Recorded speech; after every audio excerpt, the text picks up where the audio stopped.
Qu'elles soient agricultrices, revendeuses, mères au foyer ou simplement sans profession, ces femmes ont toutes fait une rencontre qui a impacté significativement leur vie, la redécouverte du soja sous un nouveau jour.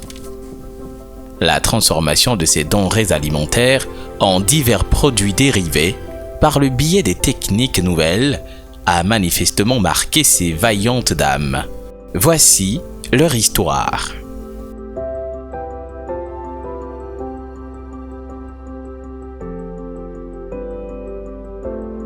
Source de protéines végétales, le soja est une légumineuse et riche en minéraux. Avec des valeurs nutritionnelles élevées et une disponibilité évidente dans les zones rurales, son utilisation dans les ménages s'avère capitale à l'amélioration de la capacité de résilience des populations face aux problèmes d'insécurité alimentaire et de malnutrition. C'est pourquoi le programme de résilience du système alimentaire en Afrique de l'Ouest, Projet Togo, a soutenu une série de formations des femmes leaders et femmes des groupes organisés sur la transformation de certaines denrées alimentaires, notamment le soja. À Naki Est, Douti Warpoa gagne sa vie en commercialisant le fromage de soja, une activité qui lui permettait difficilement de s'en sortir. Cependant, depuis la découverte d'un nouveau procédé qui améliore la qualité de son produit, ses ventes ont considérablement augmenté. Avant, quand on utilisait le soja pour faire le fromage, on ne traitait pas ça. Le soja là était lourd. Quand les gens mangeaient ça, ce n'était pas doux. Quand je faisais ça, je n'avais pas de bénéfice. Donc c'était difficile de pouvoir subir à mes besoins dans la famille. Quand on faisait un bol en achetant l'huile, les tomates, tout, à la fin, tu as seulement que 3 000. Maintenant, quand on a eu la formation, quand on prend le soja, un bol, on traite ça bien, on fait le fromage là, c'est bien léger, c'est doux quoi. On trouve vraiment beaucoup de clientèle. On peut gagner 6 000, 7 000. J'ai acheté un carnet, je cotise par jour.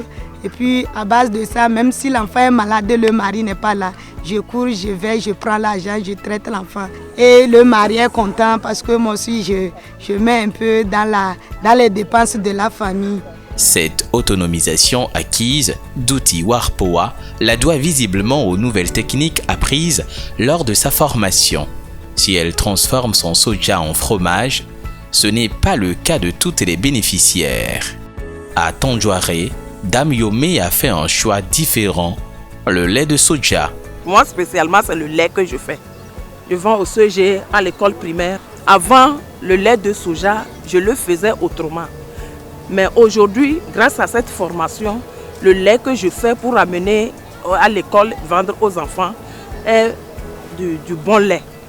Et je reçois beaucoup de bénéfices dedans.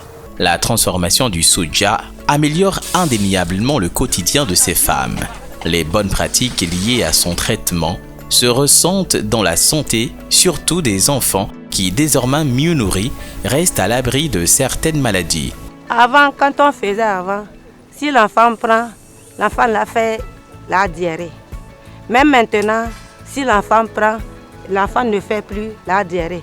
Cette bouillie que les enfants savourent avec autant d'appétit, c'est à base de la farine de soja qu'elle est réalisée. Une farine enrichie qui devient le fonds de commerce de Prénam et son groupement de femmes. Le conditionnement de cette farine a séduit une nouvelle clientèle avec pour conséquence directe une augmentation des bénéfices. L'innovation qu'on a apportée, ça fait que nous avons plus de clients, donc ça nous a augmenté aussi notre chiffre d'affaires.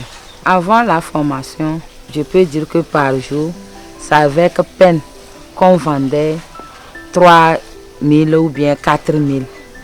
Mais maintenant, on peut arriver à vendre 15 000 par jour.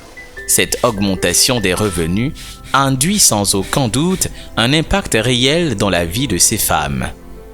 C'est le cas de Limang Piepate, qui autrefois sans emploi, a pu commencer une activité génératrice de revenus. Je m'appelle Limang Pebate. Je viens du village de Chikawa. Je ne faisais pas le fromage de soja, mais avec la formation, j'ai commencé par faire le soja et j'ai trouvé qu'il y a vraiment un gagne-pain dedans. Ça m'a aidé à payer la scolarité de mes enfants, aider mon mari aussi à acheter des engrais. Vraiment, la formation, c'est une bonne chose. Avec son profil nutrition remarquable, le soja reste un allié de santé qui mérite sa place dans une alimentation variée et équilibrée. Cependant, pour une meilleure complémentarité alimentaire, la formation a pris en compte la transformation d'autres denrées, notamment la patate douce à chair orange pour son taux élevé en bêta-carotène et sa richesse en vitamine A, mais aussi les feuilles de moringa qui corrigent le capital sanguin en luttant contre l'anémie. En somme, 128 personnes, dont 86 femmes formatrices, ont été formées. Elles ont formé à leur tour 833 personnes, dont 737 femmes. À ce jour, plus de 20 609 personnes sont touchées par la formation lors des séances de démonstration culinaire dans les 3 régions concernées, à savoir la région centrale, la région de la Kara et celle des savanes.